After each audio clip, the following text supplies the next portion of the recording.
That's it. You're listening to Right Sides Only Radio. I'm your host, Cliff Doherty. I'm Evan Stark. We're back. We're Evan Starks on the other end of the mics here, Right Sides Only Studios. We're going to talk about the Buschyard 400 today, Evan. Otherwise known as the Buschyard 400. The Buschyard 400. The Buschyard 400. Yeah, absolutely. It was a race almost entirely owned and operated, a wholly owned subsidiary of Kyle Busch Motorsports. Yeah, right. Talk about owning the track. Yeah, I mean, I'm not mad at him. I mean, we talked about him in great detail last weekend, but I'm definitely not mad at him. I mean, that was just a straight domination. There wasn't any. It's what happens when you're really good at something. Yeah, I'm not even sure that I'm not even sure what else needs to be said. I mean, it's like, okay, well, there you have it, folks. I mean, now he's starting to break records within the ranks of NASCAR. I mean, he's starting to enter into the rank and file of some of the most notable drivers in NASCAR history. I mean, he made history today. A great. I think we would refer that to as a great. A great. Yeah. So, I mean, you know, what a phenomenal race to have Jeff Gordon on board and Tony Stewart in his last run. Allegedly, of course. That's what we said about Jeff Gordon last year. But, I mean, for the time being, it's his last. Sure. The last one this week. The last one for now. Yeah. Until next week, Pocono. Well, I'm talking about Indy. Oh, Indy I'm sorry. So, okay. yeah. So, I mean, you know, what I mean, and like I said, I think he led 175 of 160 laps or something like that. I don't know, something ridiculous like that. So right. He even led the pace laps and the pit road laps, and the apparently he ran a couple laps around the coach lot, and apparently he led those too. So he's got a tricycle race later. He's been itching to get on. So. Yeah, no, if you guys are listening, this is Right Sides Only Radio. What else are you going to say? Yeah, exactly. Dominating. I guess they've decided that this is where they've drawn the line, and it's apparently they've been playing a little bit. They've been toying around with the mouse a little bit, so to speak, and now they decided to drop the hammer. I don't think that's new, though, dude. That's new. Well, I think they made the comment. One of the commentators made the statement that this was kind of one of those. This is kind of a pivotal period, this particular race, and in where the drivers kind of decide, you know, especially since you're already in the chase. Yeah. So now the game is all about you just want to drag as many chips on your side of the table as you possibly can, because you don't want to let someone potentially dangerous into the chase. Oh yeah. No. So and don't get me wrong, nobody stood a chance. Unless that car vanished, abducted by aliens or some weird circumstance, nobody came close to the back bumper of Kyle Busch the entire race. So never saw it. Never saw the thing. It was. Of course, he's one of the best restarters in the business. That's been said repeatedly. Doesn't matter if he's got old tires, if he has dirt tires, doesn't matter. Yeah. So I mean. It just seemed like that car was coming out of a slingshot, even with old tires, and it's either a testament to, hey, Goodyear brought a really good tire to the track, which it looks like they did. Yeah, it looks like that's progressively been getting better, or it also is just he's just running. He's ruling the roost right now. Condition of being Kyle Busch. Yeah, he's ruling the roost. His crew chief, who has been around for a long time, you know, basically, and I've said it, we've talked about it, I've heard it said before. He not only, you know, he made the comment. There's a lot of people out there that are good at driving race cars. Right. It's not just that. It's Kyle's ability to keep his head under pressure, and he's been getting better with it. Back to the team precisely what he wants, and he also made the comment. This is a neat caveat. Whether he's winning or not. Yeah. So he's always giving feedback. It sounds like no matter what the circumstances, he's always giving feedback, and that, of course, equates to, hey, man, when the crew chief knows what the driver needs and he can dial the car in, and basically you just, we said at the beginning of the season, you hand Kyle Busch a car that he can win in, he gonna find a way to win. Exactly. And that's just it. So, I mean, and there were a lot of good-looking race cars today, it looked like to me, just nothing that even came close. Yeah. So, hey, man, great, great for the 18 team, great for Skittles, great for his family, for Braxton and Samantha. I'm sure that's probably going to be this is going to be a pretty handsome weekend for pay. Yeah. So, congrats to them and to Coach Gibbs and to everyone in that camp that's working so hard. Big congrats, big shout out to them. So they're working for it, and it's coming out. So yeah, definitely a big weekend for Kyle Busch. So we could dive into that a lot deeper as we get into the show later. But I just want to remind everybody, if you're listening to us live currently on the podcast, you can dial in, and we've been talking about this. Is difficult. We got to give something away. We're going to give something away soon. I can feel it, Evan. But we got to coax people into the phone thing. And like I said, if you're listening, you can reach us at 855-482-7223. Our listener line's open. Again, we would love to hear from people on these race weekends. When we do the show immediately after, I know it's still kind of fresh in everybody's mind. Maybe you're reeling still from the fact that Dale Jr. was not in the car. Maybe you're reeling from the fact that how cool was that victory lap with Tony Stewart and Jeff Gordon afterwards? I mean, that was a pretty moving moment with Tony Stewart when they interviewed him afterwards, and they took that one last lap around Indy today. Yeah, it was pretty classy. Yeah, very classy, and both very classy gentlemen. They showed the pre-race drivers' meeting with Tony Stewart and Jeff Gordon obviously not trying to get the spotlight himself and trying to keep it focused on Tony Stewart's last year and last race here at Indy. So, just a top-notch finish at the end there. Unfortunately, Gordon probably didn't. But surprisingly, he didn't do as well as what many would probably have expected or wanted him to do. But, he had an admirable finish considering the kind of day that he had. I think he ended up right around, 13th or something like that is where he finished. He wound up 13th, and, he admitted that, he had some trouble. He also, he jokingly, I don't know that he was really joking. I think it was tongue-in-cheek, made the comment about, man, I'm just too old for this. Yeah. It's hot, it's hot. And, it's hot. And they made, they did make a comment. It makes a lot of sense mechanically that in the back of the pack, you do have to work a little bit harder. You're not in clean air. Your car's getting pushed all around by all the turbulent air, and it just takes more work, and, you're on and off the gas faster.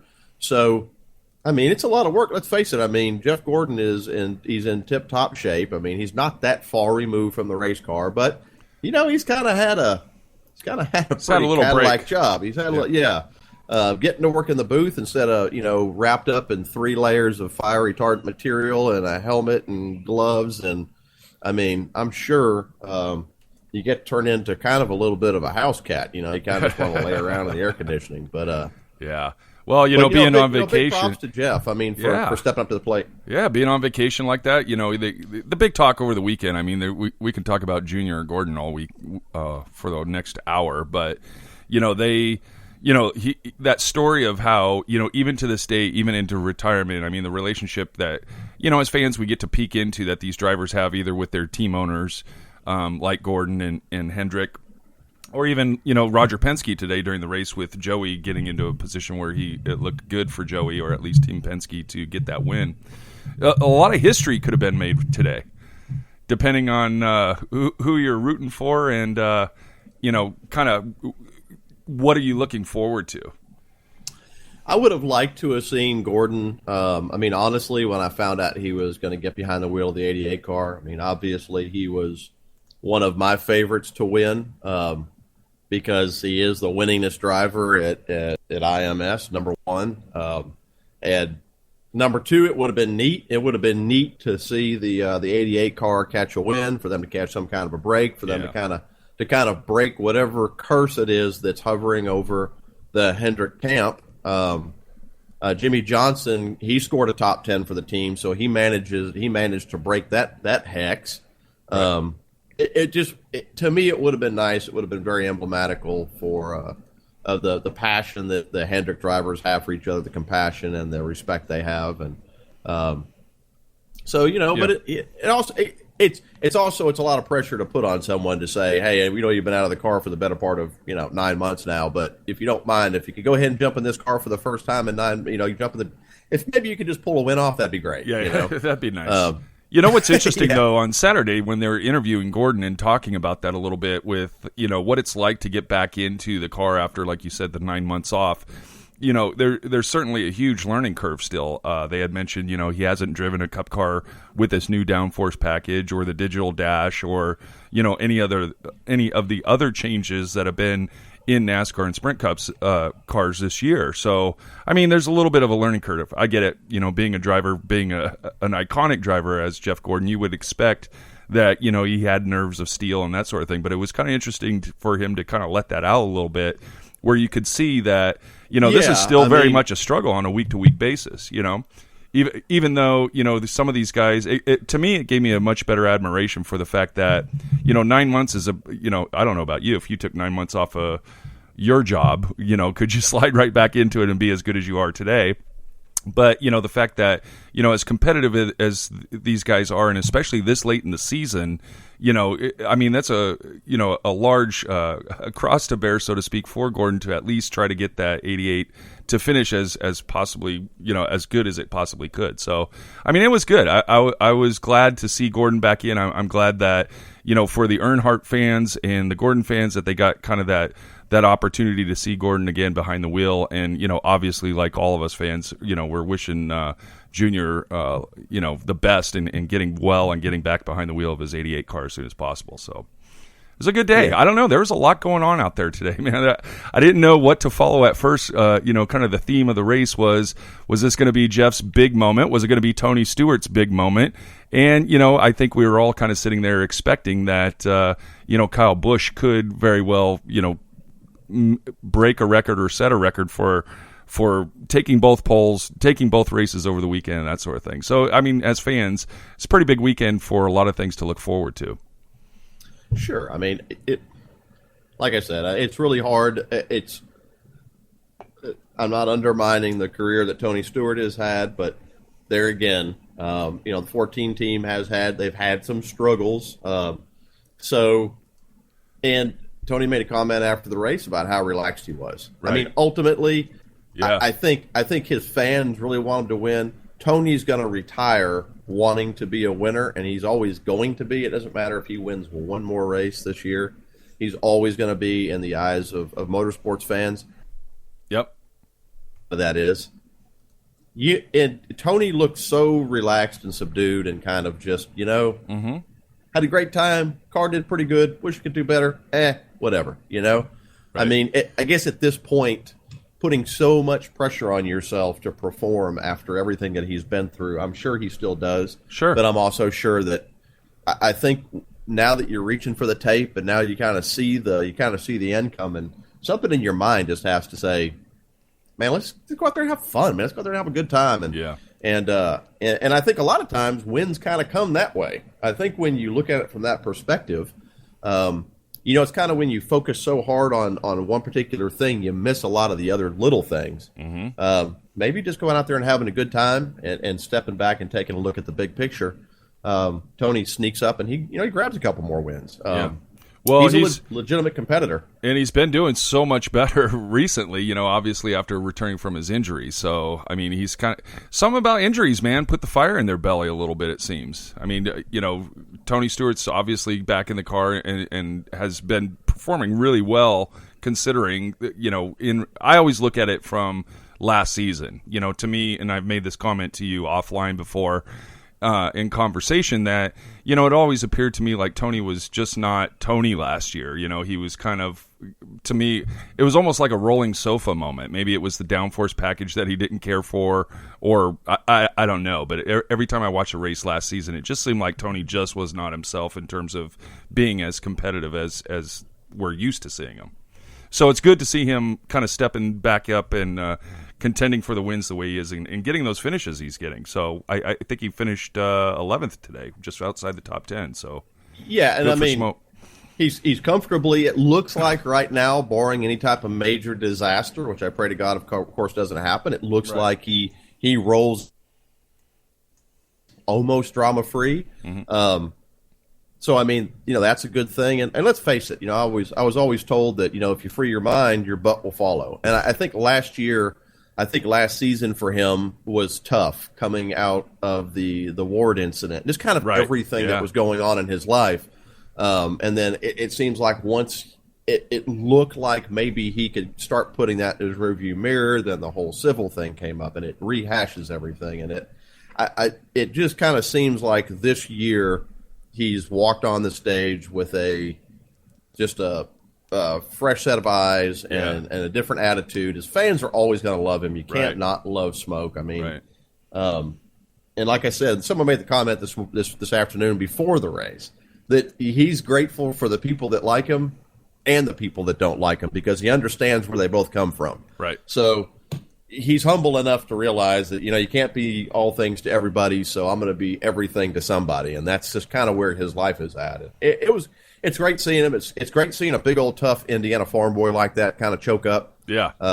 Because that's not the Smoke you're used to seeing. Yeah, see, the softer, sweeter side of Smoke. The softer side of Smoke. Yeah. That's really kind of a good slogan. We got to try to pitch that at him. So got to have like his own drape line at Sears or something. Come see the softer side of Smoke. So hey, the one thing is we're never short on creating topics and that sort of thing. And we talked about this a little bit on the show. I think it was in our last episode, or maybe the one previous to that. We with Gordon getting called back into Junior's car, and we talked about, early on when I haven't heard this word in the last, 3-4 weeks, lug nuts, the, with the penalizing of crew chiefs, and I said it was going to get, is that like subliminal? Yeah. It's like a subliminal message. Did you hear me slip that in there real quick? I was going to drop lug nuts. Yeah, drop lug nuts. So check this out. So I'm really starting to think through this a little bit, and Tony Stewart kind of mentioned it today in the pre-race out on the starting grid. He was mentioning that we don't really have drivers to bring up from the Xfinity series or whatever and I'm kind of wondering in 2017 if we're likely to see a change with these teams to have dedicated or named backup drivers that they can go to, and partly what makes me think about this a little bit is kind of that aging veteran field. We have a lot of young drivers. I mean, if you look at, I haven't done it yet. I need to look at the names and figure out what the ratio is, the young drivers that are likely to be around for the next 10, 15, 20 years, something like that, versus the one that are likely to be out within the next 5, 10, 15 years, something like that. So when you look at that, I kind of feel like there's a need for that. I can't imagine that these top performing teams don't see that as a threat to their contention for the chase each year if they know that, it's no fault of Junior's that he's injured, and, Tony Stewart hurting his back, and Kyle Busch hurting his leg, and, Denny Hamlin needing back surgery, and, all those different injuries and the impact that they have on these teams. It sure seems to me like, they call up backup crew chiefs, they promote an engineer for the weekend, they do stuff like that. But, I kind of feel like this Junior situation is going to highlight the fact that this can be a long time. It can be 3 weeks. It can be a month. It could be, we've seen it with Kyle, with half the season or a good part of the season. So to me, I keep looking for that storyline and looking for the change when, maybe next year we'll see it in NASCAR. I don't know. Maybe these teams will start identifying kind of, their backup crew, whether it's a tire changer, crew chief, driver, or whatever. Happens a lot. I mean, we see it in the headlines all the time following NASCAR news that, they've promoted, tire changers and gasmen and they move people around in order to get the performance they're looking for. But to me, it just seems like, this, especially this late in the season, it just creates an issue where you're having to call out a guy out of retirement in order to sit in the seat and drive the car, and I don't know if that's any better, because any weekend, race weekend, you're likely to get something, from a performance standpoint. You don't know what you're going to get out of that. To me, I get it. You want the owner's points, the finish, the best finish for the car and the team and that sort of thing. I get that. But, what if this was a long 3-month injury that Junior was in, and who would they do that with? Is it Gordon? Would Gordon be back for a better part of 3 months or something like that? Oh, I doubt it. And I don't. But who would? What do you rely on? Well, I saw a lot of stuff. I saw a lot of stuff on Twitter about how the fans feel about how this billion-dollar Hendrick Motorsports empire should be running their business. Right. So, and we see that a lot. But I mean, here's the reality: you're going to put in that car, especially a car like the '88, or the 24 or anything in the Hendrick garage, you're going to put behind the wheel of that car, number one, you're going to put behind him someone who could bring the money. Jeff has a long-standing relationship with Axalta. It stands to reason that there's not going to be any opposition to putting Jeff Gordon behind the wheel of the car. And let's face it, you're going to put someone behind the wheel of the car that you're hoping and praying, you have some faith that they're going to bring the car back in one piece. Sure. Especially for a race like Indy, where a lot of these teams are bringing brand spanking new race cars to the track. There's a lot of money at stake. And as much as you would like to see an Alex Bowman or one of these, or Landon Castle, or one of these young kids getting a shot at running in a top-tier elite level race car, unfortunately, this is kind of where the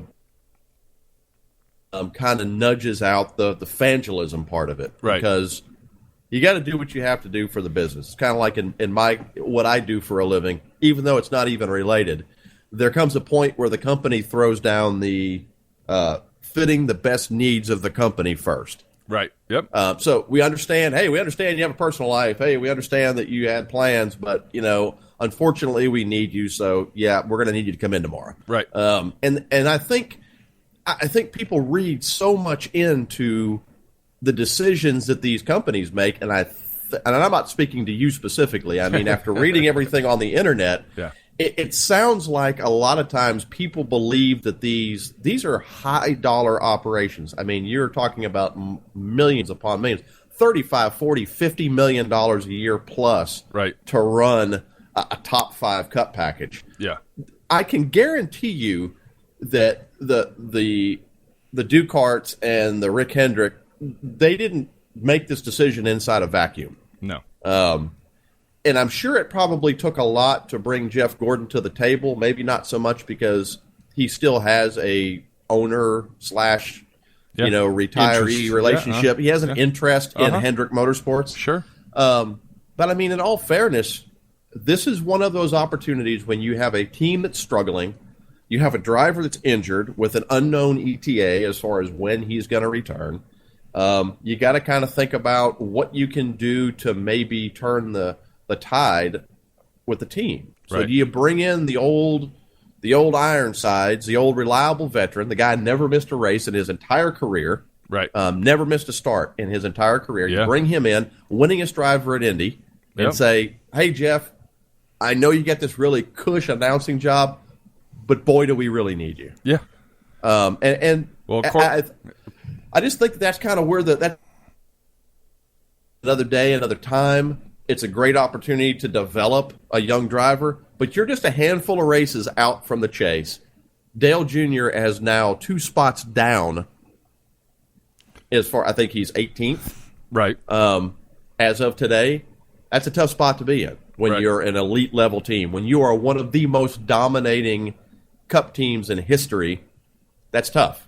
Yeah. So, I guess when you hear people sometimes, and like I said, I'm not you. I mean, I think you make a valid point. I just don't know, who do you have for a bench guy? Who's your bench guy for a team like the 88? Well, so let's get crazy for a minute. That's what I was saying because we weren't already. So what to me, it's like, you have the Junior Motorsports, you have the Kyle Busch Motorsports, you have Penske in Xfinity, right? So there are major Cup teams in the Xfinity series. To me, that, we talked about this last week with Kyle Busch winning Xfinity race last weekend, obviously dominating this one.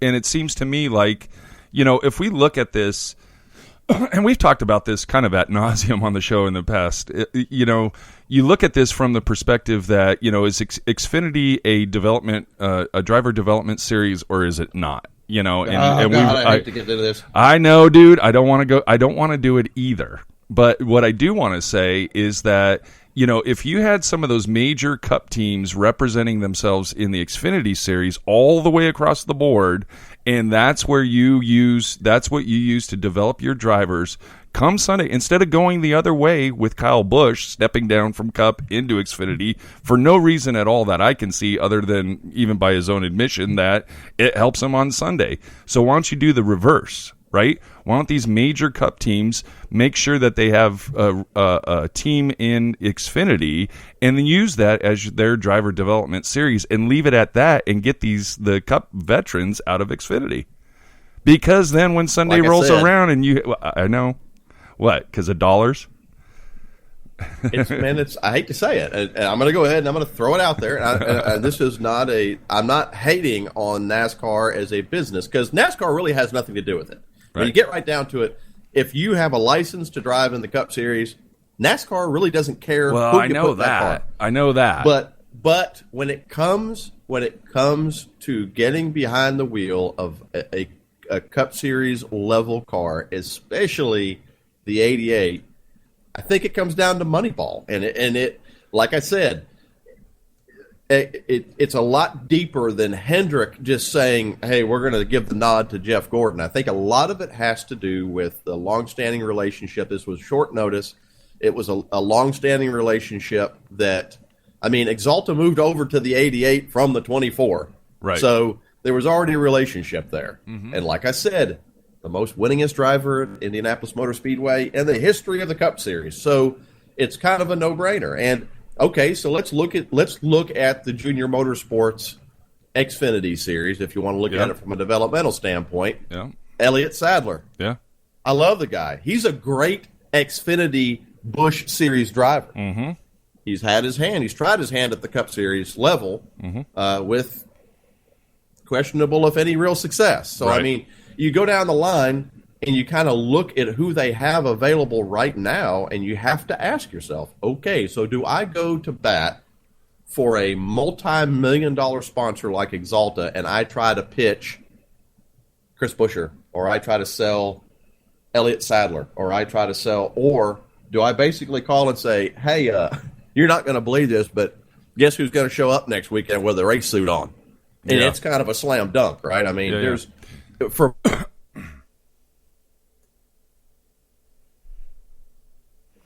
I don't know either. I mean, look at Kyle Busch. I have every bit of confidence that Daniel Suarez or Eric Jones could kick their leg over the window of the 18 right now and probably do a really good job. And keep them there. But, yeah, and I mean, they talk about, having talked to drivers in the Cup Series and listen to them explain, because their attitude is like, hey, dude, you know what? If you're back there in 30th, guess what? That 29th car is difficult to pass. Yeah. I mean, it's a whole different level of racing. These cars don't run on rails quite like the Xfinity level cars do. Yeah. The Xfinity cars are a little more subdued. They're a little more tweaked in. They're a little, I think, a little more stable at speed. And the Cup Series just seems to be a whole different level. So it's like, okay, you got some pretty good amount of faith that Jeff's not going to wreck out and wind up with a DNF. Yeah. Pretty good chance. I mean, it happens, obviously, but you got a pretty good. And you also have that he's going to fight and he's going to scrape and not finish 2 laps down.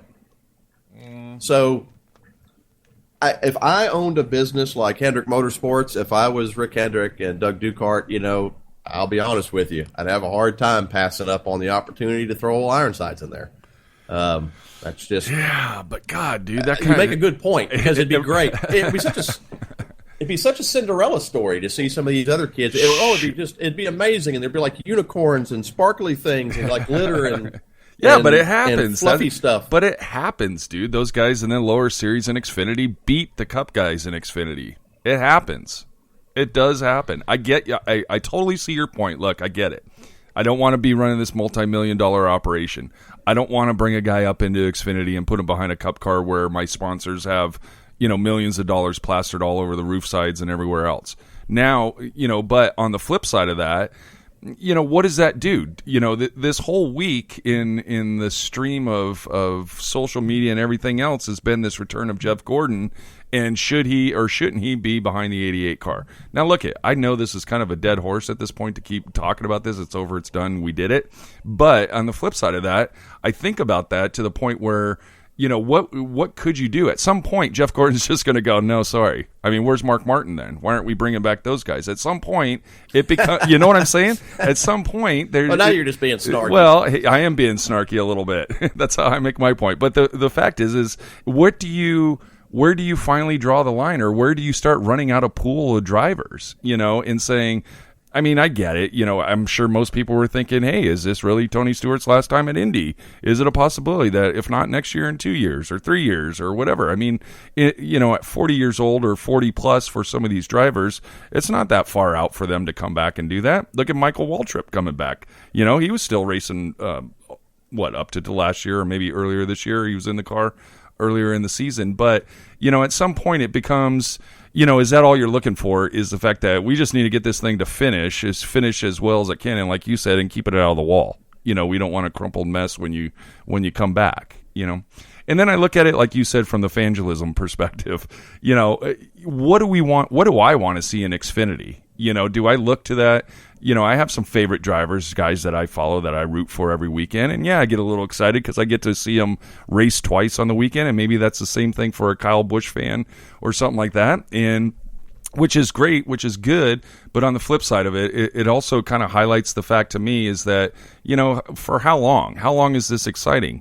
How long does this keep us on the edge of the seats? Or, speaking of seats, keep stands filled and everything else, I mean, I get it. Unfortunately, I don't know. It's kind of a draw, dude, for me. It's totally one of those things where, just like you said, you kind of talked about the corporate America. I get it. Same thing. You work for any company. Hey, we need you. We rely on you. We need you to do the best job you can. See you tomorrow type of thing. I get that. But on the flip side of it, too, it just seems kind of, it just doesn't create a whole lot of excitement for me if I'm going to keep seeing Kyle Busch winning Xfinity, if I saw, Matt Kenseth or Kevin Harvick or, Brad Keselowski or Joey or anybody else like that. I'd like to see Xfinity kind of stay kind of a pure development racing series because those are fun to watch. Look at the truck races, dude. We saw the truck races last week, and they were really exciting. We look forward to the truck races and these young guys that are driving in them, So, the Rico... And of all things, it was a Cup driver who won the race. So, yeah, I mean, I'm surprised the world didn't burn when Kyle won. And I'm not trying to make a big stink out of it. I think I'm just trying to in my mind, make sense of the fact that, the backup plan, the business continuity or the disaster recovery plan, how do you continue your operation? Continue to be competitive and, not trying to yank guys out of retirement in order to do it. I don't know. Yeah, I just think there's for a one or a two off, it's a slam dunk. I think if word came down that Junior was going to be out, and God, I hope it doesn't happen. Sure. That's not the point. But I think if the word came down that he was going to be out longer, obviously I believe that they would probably have to reach into their bag of backups, and I know they got them. You're not going to convince me that at that level of motorsports, they don't have people that to go just snatch some guy off the street. Right. So now, I'm sure they probably hold those cards pretty close to the vest. Yeah. That's probably not something they like to talk about. It's kind of taboo anyway. Sure. It's kind of taboo to say, well, you're a B-string quarterback in case Jimmy Johnson is crippled. Yeah. It's not something you probably want to go around doing. But I'm sure they do. I have a hard time believing that they don't have a stable of relievers that they can turn to if they need to. Yeah. So, like I said, there's a lot on the line. There's a lot on the line for the drivers that have their name over the window. There's a lot on the line for the sponsors. There's a lot on the line for the race fans and the team owners and everything. So, yeah, I think that they operate with a lot more depth in their batting order than you probably think. Yeah. And it's probably a lot like the NASCAR rule book. It's like that's a unicorn. Yeah. I mean, it's there. You just can't see it. See it, right? So, like a unicorn. So, hey, man, great talk, though. I mean, yeah. You and I have talked offline about this a lot. So it's something we're both pretty passionate about because this. I heard people on Twitter say, "Oh, I have no interest in watching the race because Dale's not going to be in it." I'm like, what are you going to do? Yeah. you can't fix that level of evangelism. So, and hey, man, if you're that passionate about your driver, then hey, more power to you. I'm not going to fault you, but right. Yeah, it is what it is, man. You know? It is what it is. I think I just try to make more sense out of nonsense.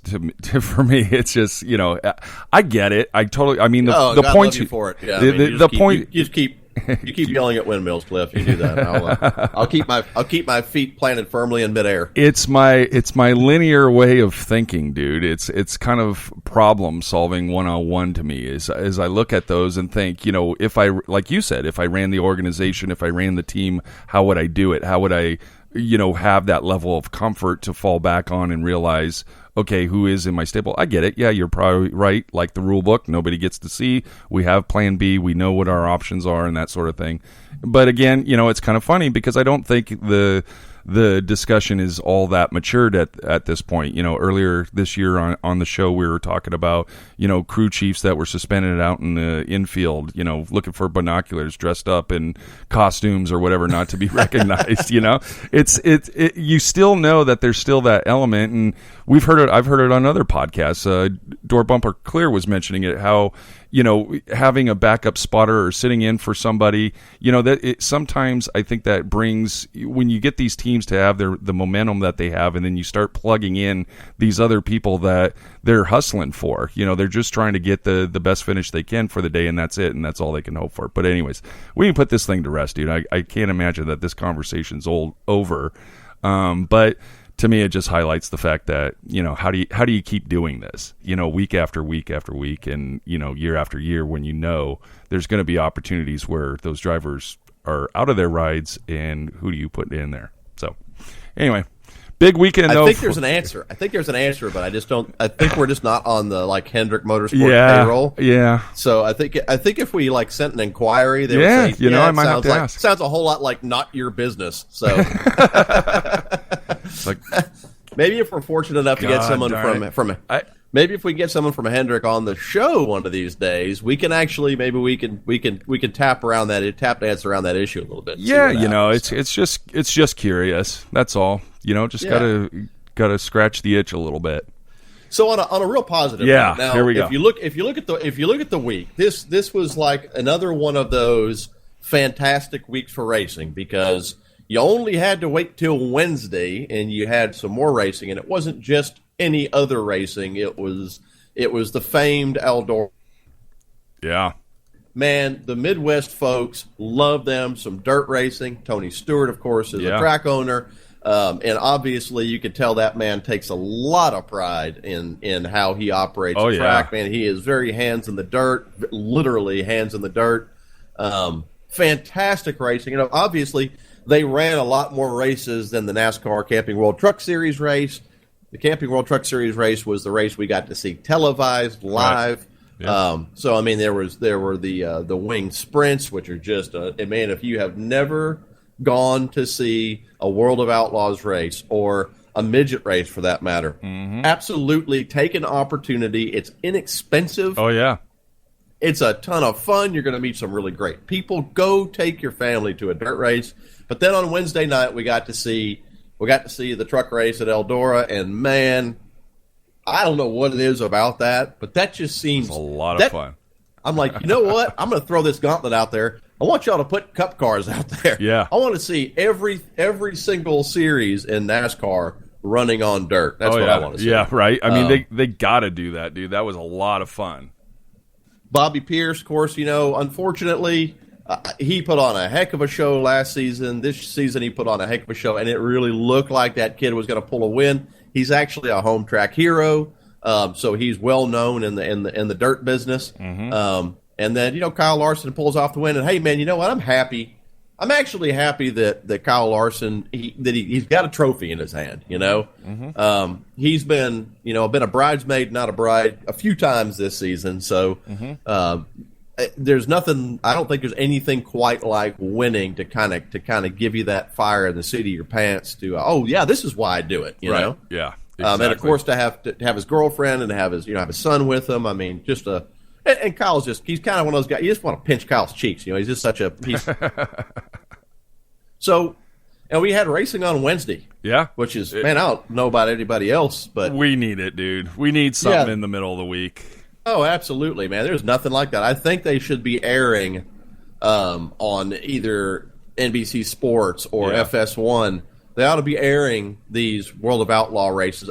I could tell you right now, if people had the opportunity to sit in their man cave, if they can't sit there live, sit in their man cave and watch a live World of Outlaws race, they would sit there, their jaw would not close until the checkered flag.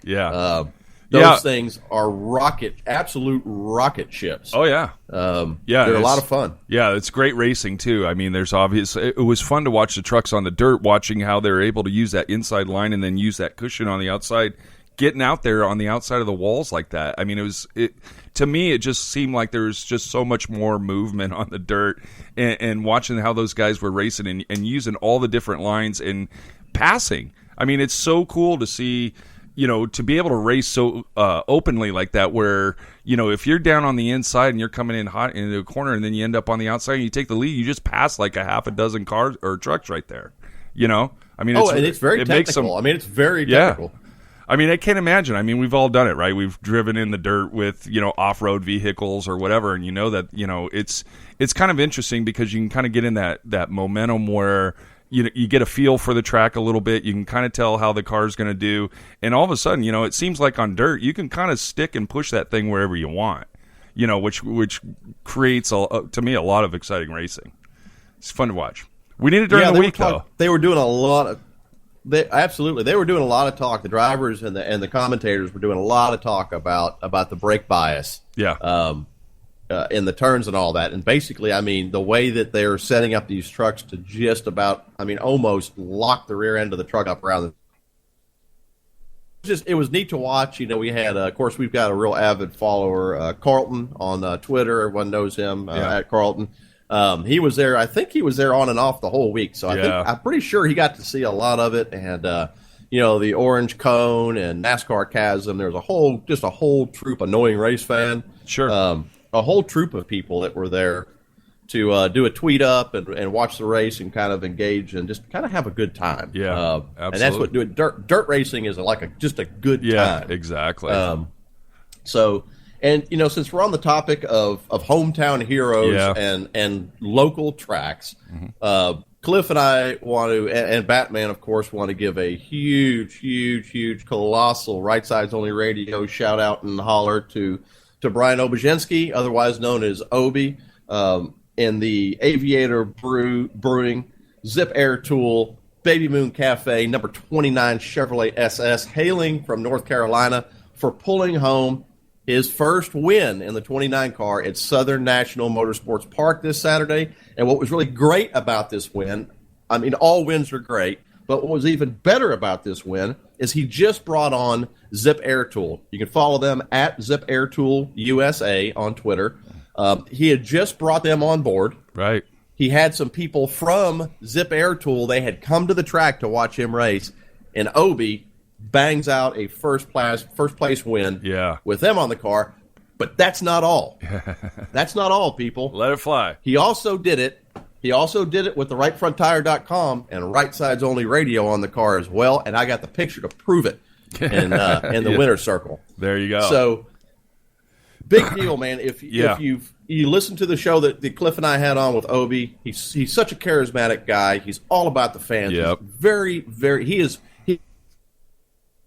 and hard work is always going to win over money every single time. And this guy oozes passion and work ethic from every pore. Yeah. He's got a wife. He's got a little baby. He's got a full-time job. He's a weekend warrior. But, man, this guy is every bit as serious as any racer you're ever going to meet. And we just love us some Obi. Yeah, no, congratulations to Obi and his sponsors, the rest of the team out there. It was great to see him get into a victory circle there and get that win.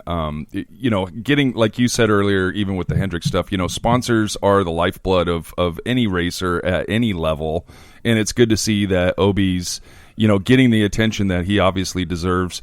And he's a heck of a racer. He's been doing really well this year. So, best of luck to Obi, and congratulations on that win this weekend. It's really cool stuff.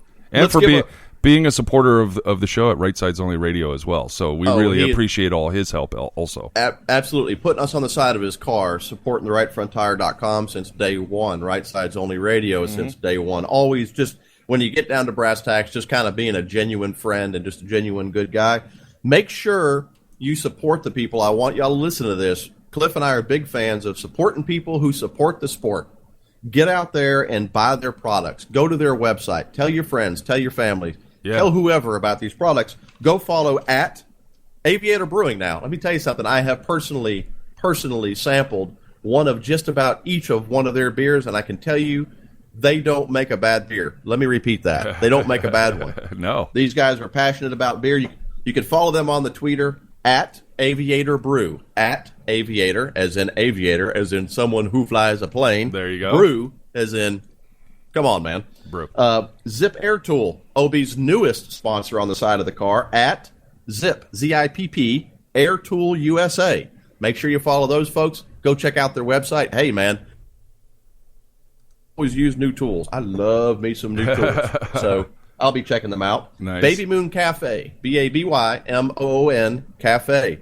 They're a local restaurant there in North Carolina where a lot of our favorite drivers hail from. Mm-hmm. They support the sport. They're big fans of Obi. They're actually big fans of Right Sides Only Radio on the rightfronttire.com. So if you happen to be tooling around North Carolina, maybe pull up old Baby Moon Cafe on Yelp or pull it up on your GPS or the interwebs or however you go about finding some local flair.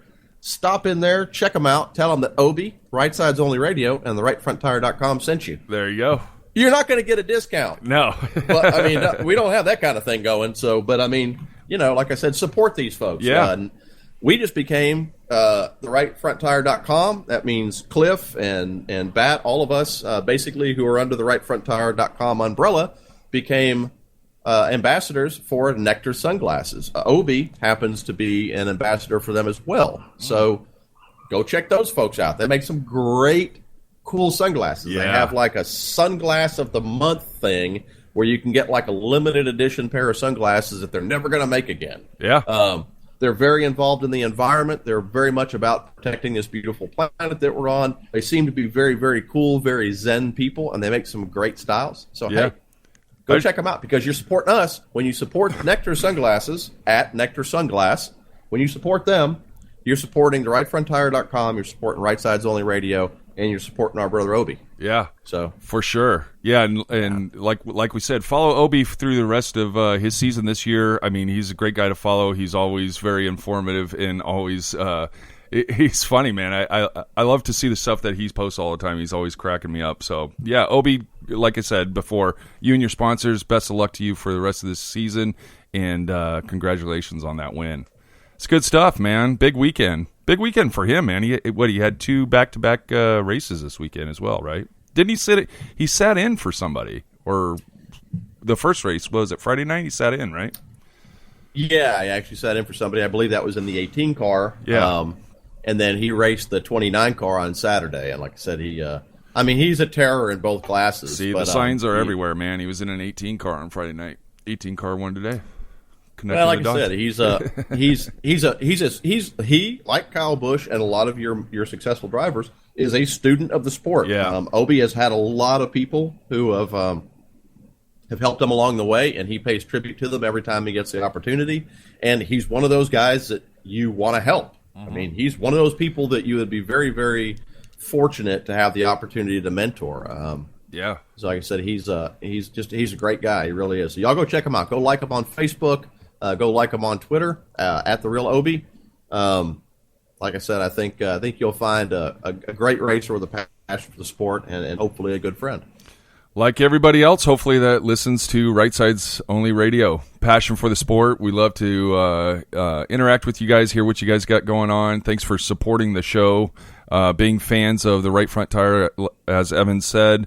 Make sure you're checking out the Right Front Tire. I know Evan and Bat spent a lot of time interviewing up-and-coming drivers in other series, and I've said it before on the show, Evan, you've always done a great job of digging under the covers a little bit with these drivers and giving us a glimpse of who they are And to me, being a fan of this sport it's always about who these individuals are and the stuff they're doing. And to me, the big thing is watching people go out week after week, and winning. To me, that's such a driver for me personally, is to know that, so many people are out there, doing the best that they can and trying to be the best that they can and excelling at what they do. So it's always fun to see people, like you said, like Obi, like everybody else that we watch week after week in this series, in this sport, and seeing how people perform and how they push themselves to be the best they can. So very cool stuff. Always fun to support those other people. Yeah, we've got a new staff writer, CJ Merck. It's at CJ_MIRK31. He's actually right now he's a staff writer, and his specialty, or at least what he's been doing for us so far this season, is writing about hometown tracks like Southern National Motorsports Park, where so many people like Obi and Haley Moody and several others have had so much success.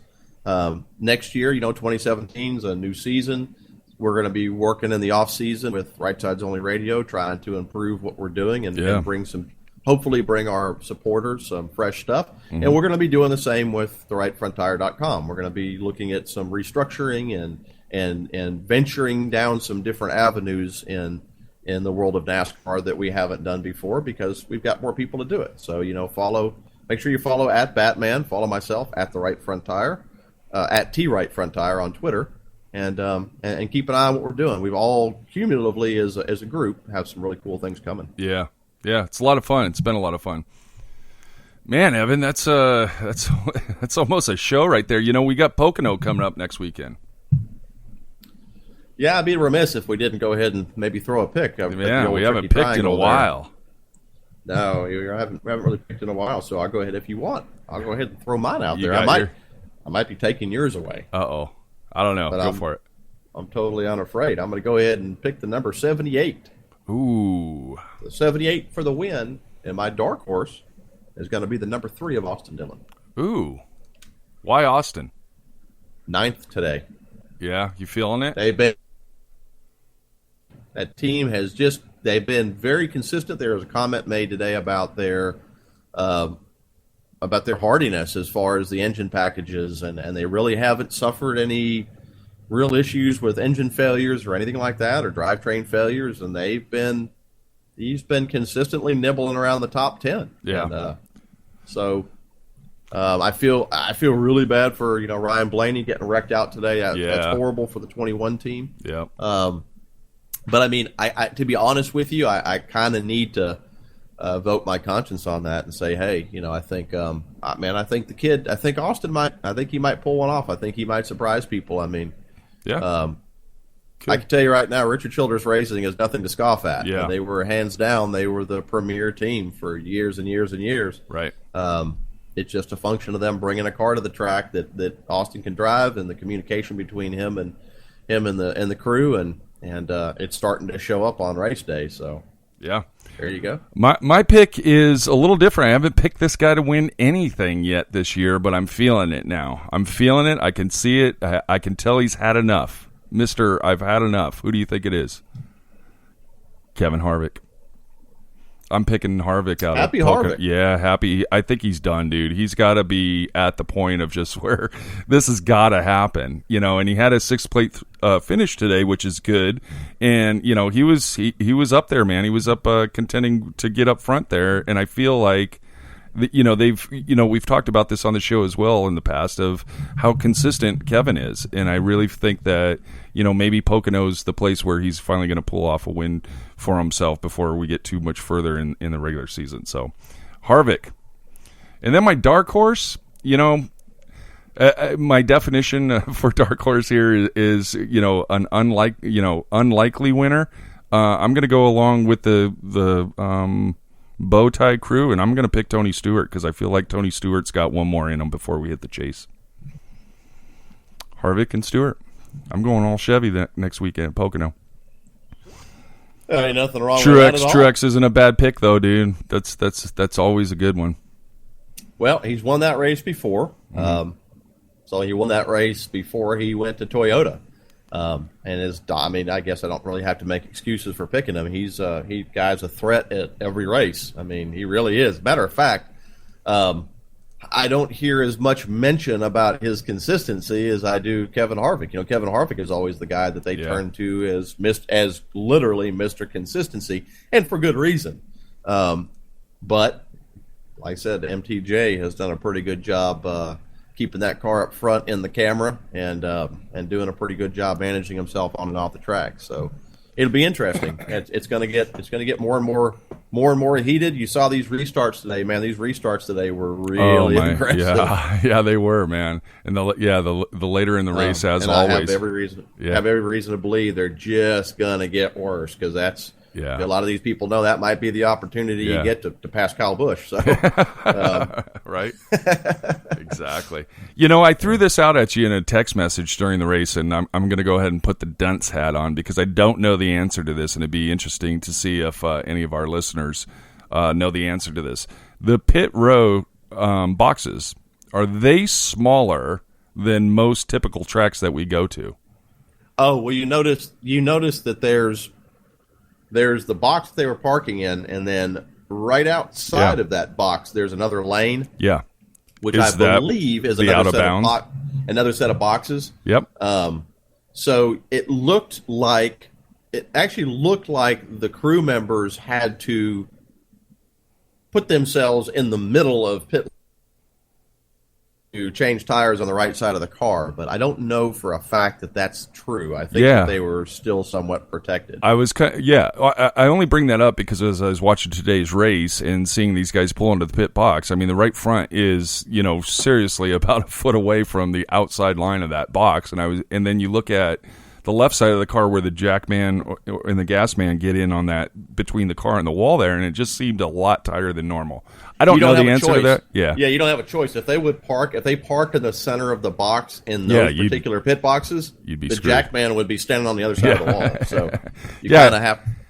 Yeah, I was kind of wondering that. So it'd be cool if somebody knows the answer to that, or once I get 10 minutes on Google, I guess I can figure it out. But it seems to me like, because I wasn't quite sure, because a lot of the times when they were changing the right sides there, the guy would pull the wheel off and just kind of let it sit there a little bit, but it's outside the box, and I was thinking, well, what is that? Because they're just letting it sit there, you know, before the guy comes behind them to pick it up. So it was a little creepy to me because it looked like the guys were running out in the middle of the road. It's like, hey, we're not playing traffic. So exactly. It was a little creepy to me too. But after the first pit stop or the first round of pit stops, I went, whoa, hold on a minute. Yeah. If they go any deeper in the box, you're not going to get around the other side of the car with a jack. Yeah. So it is kind of a wonky looking pit arrangement, but they looked like they handled it okay, and no, thank God, no crew members got hit. Yeah. One of them got Keselowski. One of Keselowski's guys got hit with a lug nut that came out from underneath someone's tire, which that has got to hurt. It got to hurt.